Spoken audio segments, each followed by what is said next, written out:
इस वीडियो में दोस्तों हम बात करेंगे नई फर्स्ट ग्रेड सेकंड ग्रेड के बारे में। तो सबसे पहले दोस्तों आज की न्यूज़ आप देख सकते हैं 1 अप्रैल 2024 राजस्थान पत्रिका की न्यूज़।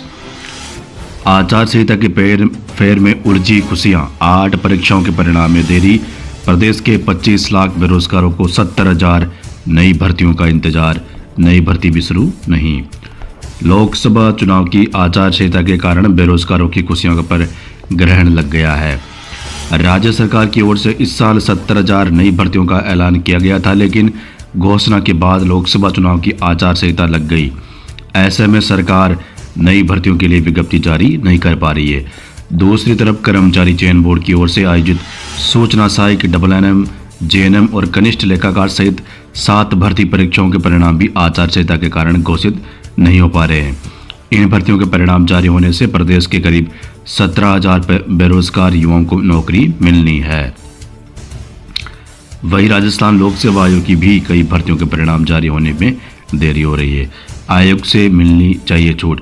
एक्सपर्ट का मानना है कि जिन भर्तियों की परीक्षाएं पहले से हो चुकी है उनके परिणाम की छूट निर्वाचन आयोग को देनी चाहिए। भर्तियों के परिणाम में देरी से कैलेंडर प्रभावित होता है। इसका खामियाजा बेरोजगारों को भुगतना पड़ रहा है। कई भर्तियां तो पिछले सरकार के समय से अटकी हुई है। और यहाँ पर देखिए चयनितों को करना होगा इंतजार चिकित्सा विभाग की भर्ती को लेकर। इसके अलावा यहाँ पर देखिए नई भर्तियों को लेकर इन भर्तियों की आस।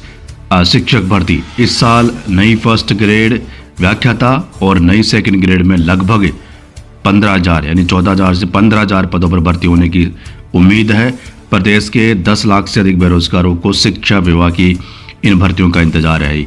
वही बेरोजगारों की ओर से लगातार तृतीय श्रेणी भर्ती के लिए नई रीट परीक्षा कराए जाने की मांग भी उठने लगी है। CHO भर्ती तो यहाँ पर देखिए दोस्तों बड़ी बात, 15,000 पदों पर नई फर्स्ट ग्रेड और सेकंड ग्रेड होने की संभावना है, जिसमें मुझे लग रहा है 6,000 के आसपास तो पद फर्स्ट ग्रेड के रहेंगे, 9,000 के आसपास पद सेकंड ग्रेड के रहेंगे।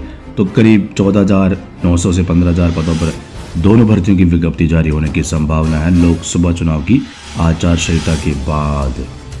पिछली भर्तियों की बात करें तो पिछली भर्तियां भी इतने ही पदों पर जारी हुई थी। 6,000 पदों पर तो फर्स्ट ग्रेड जारी हुई थी, 9,760 पदों पर सेकंड ग्रेड, टोटल 15,760 पदों पर विज्ञप्तियां जारी हुई थी।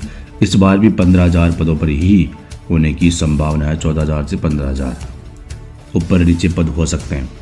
ठीक है, तो ये दोस्तों आज की न्यूज़ राजस्थान पत्रिका की। इसके अलावा नई रीट की भी उम्मीद है और यहाँ पर देखिए DPC भी होनी है। इससे सेकंड ग्रेड के काफ़ी पद खाली हो जाएंगे। सबसे पहले हम बात करें वर्तमान में कितने पद खाली है सेकंड ग्रेड के, तो दोस्तों वर्तमान में 30,000 पद सेकंड ग्रेड के खाली है। ठीक है, और 20,000 पदों पर DPC होनी है। 4 वर्षीय DPC बाकी है, जिसमें आप मान सकते हैं 5-5 हज़ार के 4 टुकड़ों में, यानी 12,000 एक बार होगी, 8,000 एक बार होगी। तो 3 महीने के अंदर अंदर ये सारी DPC होने की उम्मीद है 20,000 पदों पर। तो 20,000 पदों पर सेकंड ग्रेड की DPC होने के बाद सेकंड ग्रेड के पदों की संख्या कितनी हो जाएगी? 30,000 प्लस 20,000, 50,000। 50,000 सेकंड ग्रेड के पदों की संख्या हो जाएगी।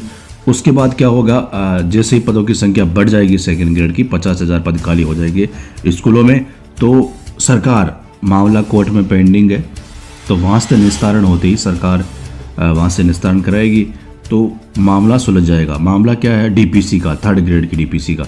तो 50,000 पद खाली हो जाएंगे सेकंड ग्रेड के DPC के बाद। फर्स्ट ग्रेड की DPC जो होगी, तो 50,000 पद खाली होने के बाद होगा क्या? 25,000। इसकी भी 4 साल से DPC बकाया, 25,000 से लेके 30,000 के बीच थर्ड ग्रेड की DPC पेंडिंग है सेकंड ग्रेड से थर्ड ग्रेड। तो इतने पदों पर DPC होने के बाद हम मान के चलते हैं 25,000 पदों पर होती है। वैसे 30,000 पदों पर ज़्यादा लग रही है, लेकिन हम 25,000 मान लेते हैं। तो 25,000 पदों पर DPC होती है थर्ड ग्रेड की। सेकंड ग्रेड जो 50,000 जो पद थे वो आधे खाली हो जाएंगे। 25,000 थर्ड ग्रेड के DPC के माध्यम से भरे जाएंगे। उसके बाद सेकंड ग्रेड के 25,000 पद खाली रहेंगे फिर भी सीधी भर्ती के लिए। तो सेकंड ग्रेड की जो विज्ञप्ति है वो अच्छे खासे पदों पर आने की संभावना कम से कम 9,000 पदों पर तो आएगी। ठीक है, और दूसरी तरफ 25,000 थर्ड ग्रेड की DPC होने के बाद अभी वर्तमान में 10 से 15,000 के बीच माध्यमिक प्रारंभिक दोनों में पद खाली है थर्ड ग्रेड के। तो इस तरह 25,000 हो जाएंगे 30 आप मान सकते हो, 25 से 30 और 10 से 15,000 ये, यानी कम से कम 40,000 पद आराम से, 40,000 से लेके आप मान सकते हो 45,000 के बीच थर्ड ग्रेड के पद खाली हो जाएंगे। और इससे फ़ायदा क्या होगा, नई रीट के विद्यार्थियों का, नई रीट का रास्ता खुल जाएगा। लोकसभा चुनाव के बाद होनी है तीनों भर्तियां, नई REET, first grade, second grade, RPSC की आरएएस, सब इंस्पेक्टर, सारी भर्तियां लोकसभा चुनाव के बाद होगी। लेकिन फिलहाल आचार संहिता की वजह से डीपीसी भी अटकी हुई है, सीधी भर्ती भी अटकी हुई है, सारी की सारी भर्तियां अटकी हुई, परिणाम भी अटका हुआ है। तो लगभग 2 महीने तक आपका इंतजार करना पड़ सकता है, क्योंकि 4 जून को परिणाम आएगा। तो अभी 1 तारीख आज हो चुकी है, तो लगभग 2 महीने आप मान के चलो, 2 महीने तक आचार संहिता रहेगी। उसके बाद ही भर्तियों की प्रक्रिया शुरू होगी।